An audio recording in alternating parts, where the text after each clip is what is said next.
Shalom. Welcome to the Philadelphia Assemblies. Yesterday I did a video on the Trinity, okay? And it's gotten a lot of attention, a lot of comments, and I heard people saying things like I was claiming to be an expert. Well, I'm going to let you know right now, I'm not an expert, okay? Number one, I don't believe Father Yahuah calls the qualified. That means your doctors and or PhDs in languages and things of that thing. I think he qualifies the called. I'm going to read just 3 scriptures, and then I'm going to do just a little bit of talking here. This is going to be a short video. Tomorrow, we're going to do another video, and we're going to get in more depth of those 4 Greek names and how the English Bible has been so sorely translated, okay? So that we now believe in Trinitarian doctrine that we have 3 separate, distinct gods that are all one, okay? Which is not true.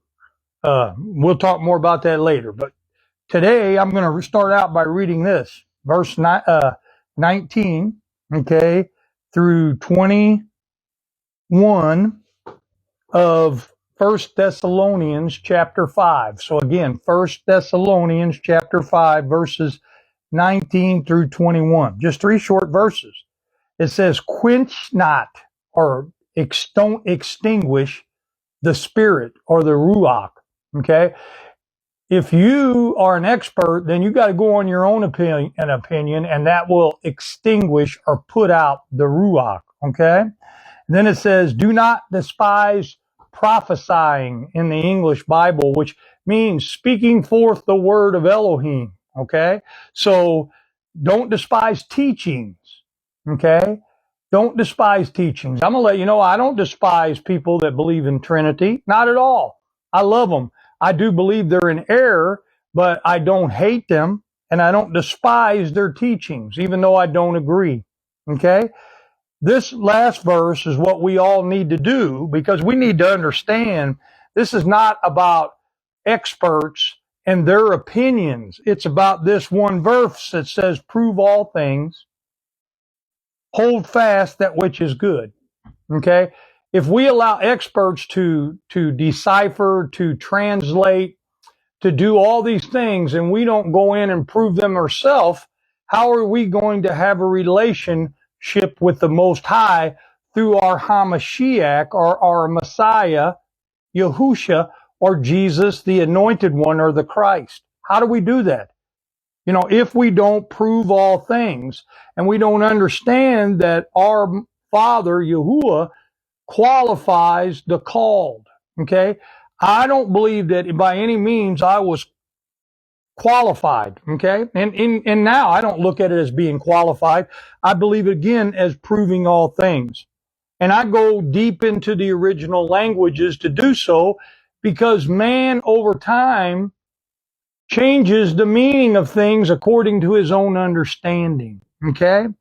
We have to understand language has been around since the dawn of the creation. It's been evolving, okay?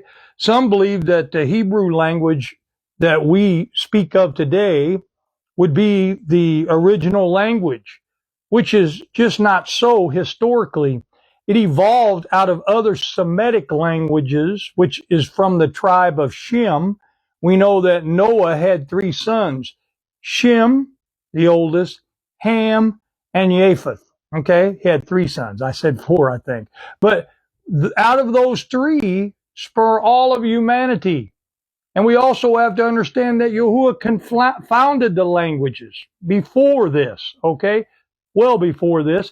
And there were already multiple languages, and there couldn't have been Semitic languages before there was Shem. That doesn't make sense, okay? The oldest known Shemitic or Shemite tongue, okay, would be Akkadian, okay, which would have been spoken by our father Abraham, okay, because he come out of that area now known as Babylon, okay, he was called out of that, okay, and they spoke Akkadian, okay, which was a Shemitic, and actually the oldest known Shemitic language that's out there. Out of that evolved what is called Paleo Hebrew or Phoenician, okay, another Semitic tongue.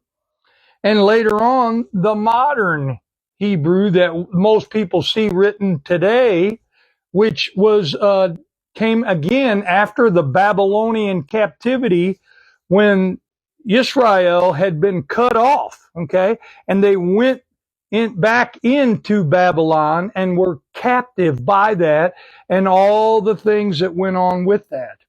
So it's important to understand that. And a lot of these languages, their original meaning, some of the things have been lost.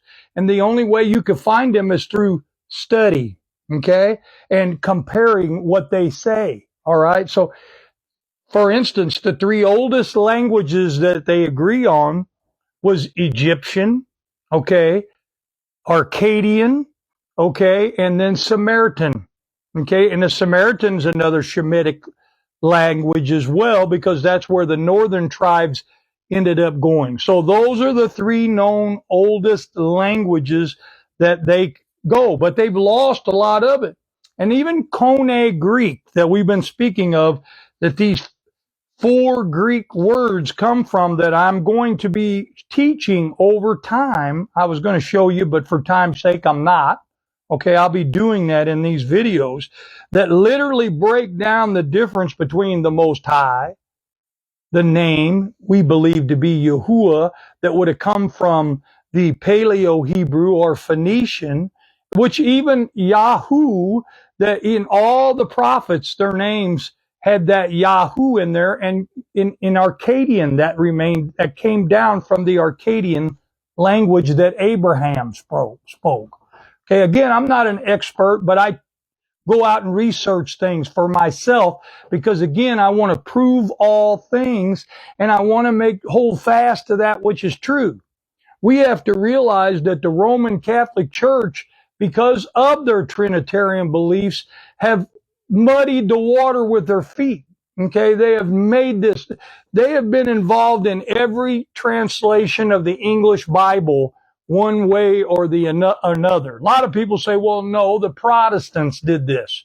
You got to understand, Protestants, if you would have asked Martin Luther, if you would have asked Wycliffe or Tinsdale or any of these, they would have told you they were a Catholic. They just had some disagreements with them on things like purgatory, for instance, and other things obviously as well. But at their heart, they were part of the universal church, which that's what Catholic means, is universal church. And the Roman Catholic Church that originated out of Rome is where all this came from. You had the Eastern, what they call Orthodox, and then you had those that come out of Rome, okay? And in the Eastern Church, the LXX was the standard, or the Septuagint.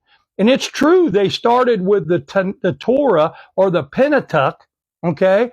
And then they translated the other books, and they used the Torah as the measuring stick for how they translated those other books. And I'm in total agreement with that. That's the last Bible that was translated by Hebrews, okay?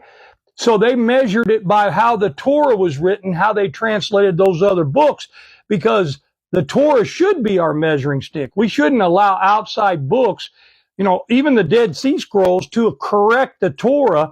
We should correct those books by the Torah.